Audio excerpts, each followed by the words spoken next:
What up, Tube? Tonight I'm gonna keep working on that grill for the 50. I think I'm gonna try and make a top bar. I got a couple pieces cut out already. We'll throw them through the slip roll back there, get a little curve to them, start tacking together. Never really done anything like this before. The bottom bar of the grill was pretty straightforward. This has got a lot of compound curves, so we'll either make it or we won't. Make sure you subscribe to the channel, hit that button down below, follow along, stay tuned.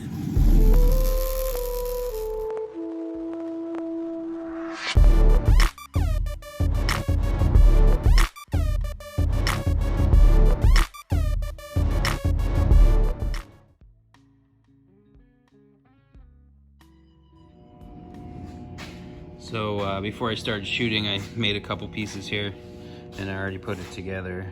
So this is gonna be the top of the grill section. Basically what I did was I made this section and this section are the same piece of sheet metal. I think it was like 3 inches wide, flat piece of sheet metal. I put in the slip roll and put a little curve to it. So once I got that curve to those two pieces, I trimmed them so that they fit together and made a little V,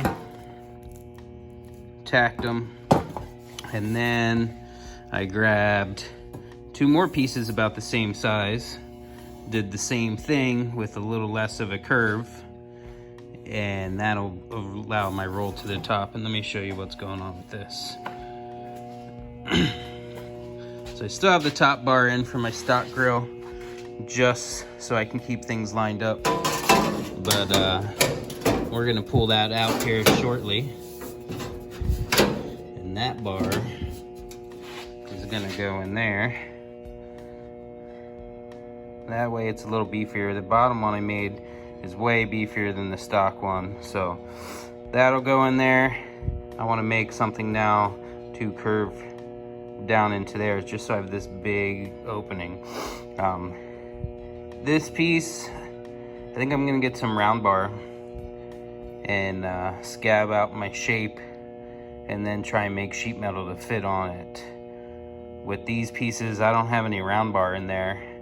I just shaped the metal to fit, and honestly got super lucky so far. So I need to take this old piece of stainless off. It does have a metal frame that it's sitting on, and that's what the hood latches to too. So I'm just gonna drill out all these rivets, and hopefully I can just pull that piece off. It's a shame I cut it up. The thing's probably worth a couple $100, but hey, that's hot rodding.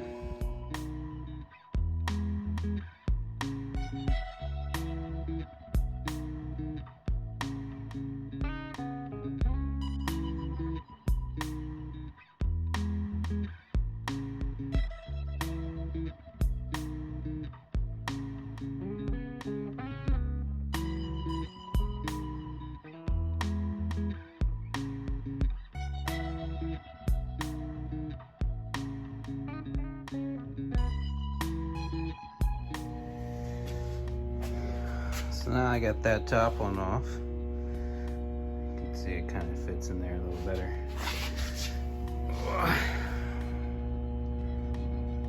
So yeah, I think we can get some round bar. We're gonna take and make a round bar frame from here to here, the right width, and then trial by error and see how many pieces it takes me to bend and cut and hit on the English wheel. It's just sitting on there. I'll probably actually take that round bar. I should probably go all the way over. That way I have a good shape. But yeah, it's coming together. Looking pretty beefy up there. I like it.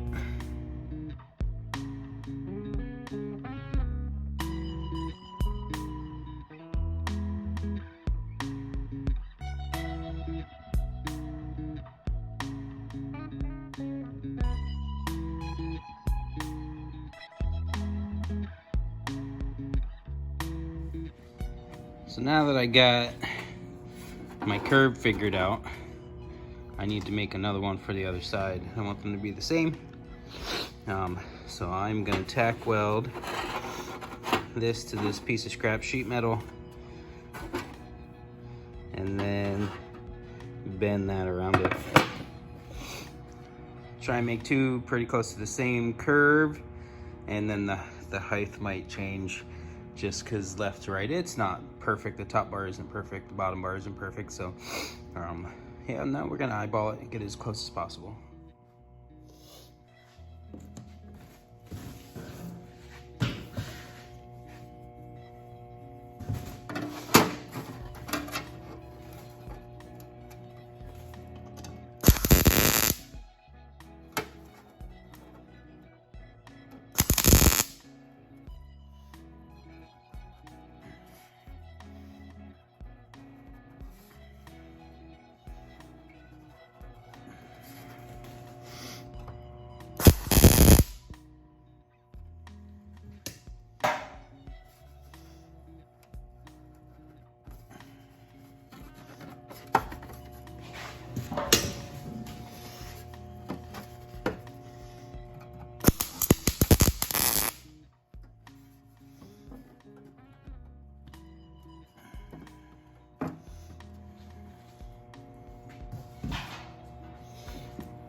So now that I got that round rod bent and I tacked it into place here on either side, starting to take a little bit of shape here. The hood's not closed, that gap closes up more. I am gonna take and reshape the bottom of the hood so it'll match that perfect. But now it's got this whole little kind of point in the front end that it can follow right up the hood, and we'll add a little bit of a point to the hood and back around, almost like a mohawk. But that's for another day. I'm gonna make some templates for this little piece we're gonna make here. Just curves down. It's gonna be that width with that little curve in there, and die off into that bottom piece, and then off sheet metal fill because there'll be this little area open here. We'll shave and sheet fill that too. And yeah, I haven't decided what to do inside. I mean, the possibilities are open and kind of endless. I can do some teeth. I don't know, I made this crazy V-bar with some turd signals on it a while back. That might look good in there. Who knows? For now, I'm just gonna leave it open and go from there. I do have the beginnings, and it's sitting down there, of a split bumper I was making out of some Buick bumper parts. I don't know if I want to do the split bumper. I still have the stock bumper that I can just tuck in real nice, and it should match that curve. If not, I'll cut and put a little wedge in it just like I did there. I can get that stock bumper to match. I'm kind of fly by ear. I'm also not 100% sold on that, but yeah, so far so good. For me, basically all this is just learning experience. It's you know, the way I learn best is just to kind of do it and screw it up and do it again and screw it up and figure it out. So these next two pieces will probably be the hardest ones I've done yet when it comes to sheet metal.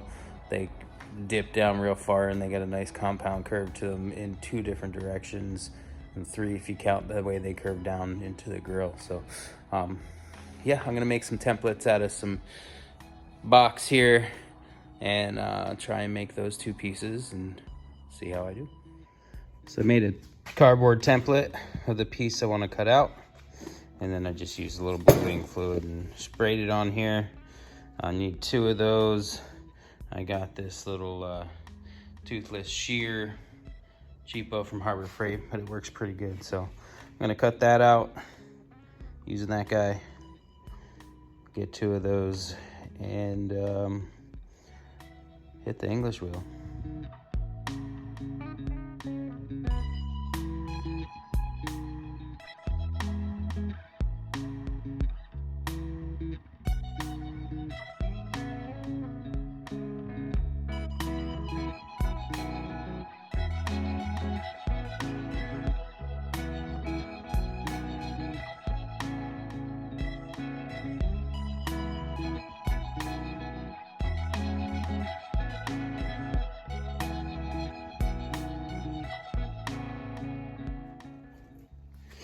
So with just a little bit of time on the wheel, starting to get a shape here.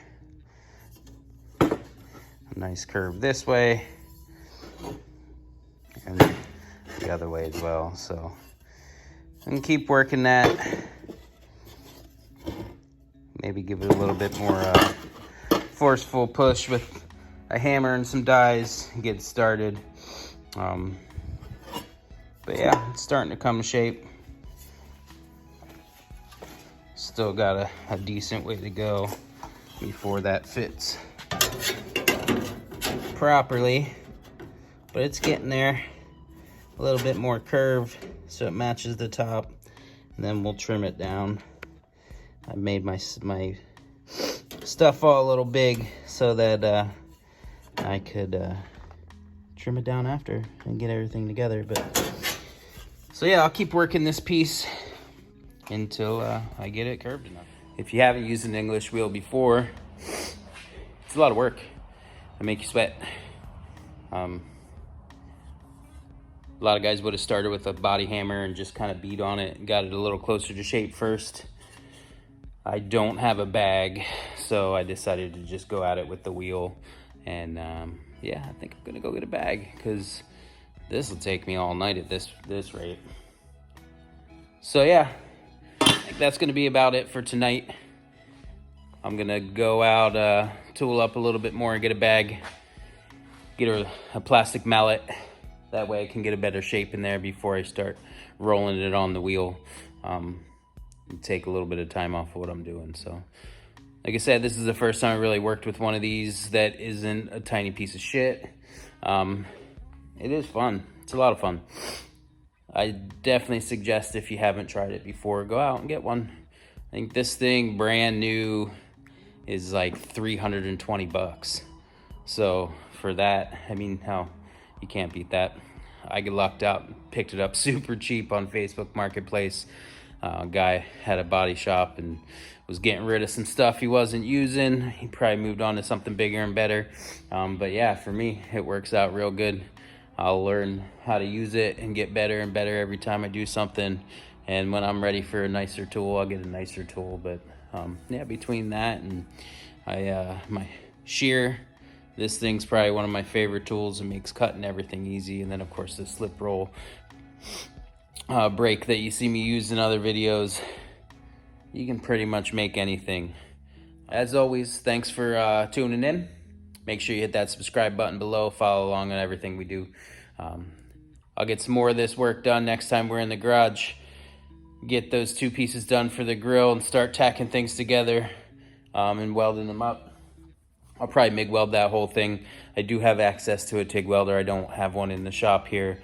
That would make it a little bit easier to body work, but yeah, I got this little 90-degree Milwaukee, so we'll put it to the test and see how long a battery will last when I'm doing 500 tack welds. So, as always, thanks for tuning in. Once again, subscribe. Follow along, leave me some comments. If you have any questions, feel free. If you have suggestions, let me know. Have a good night, everybody.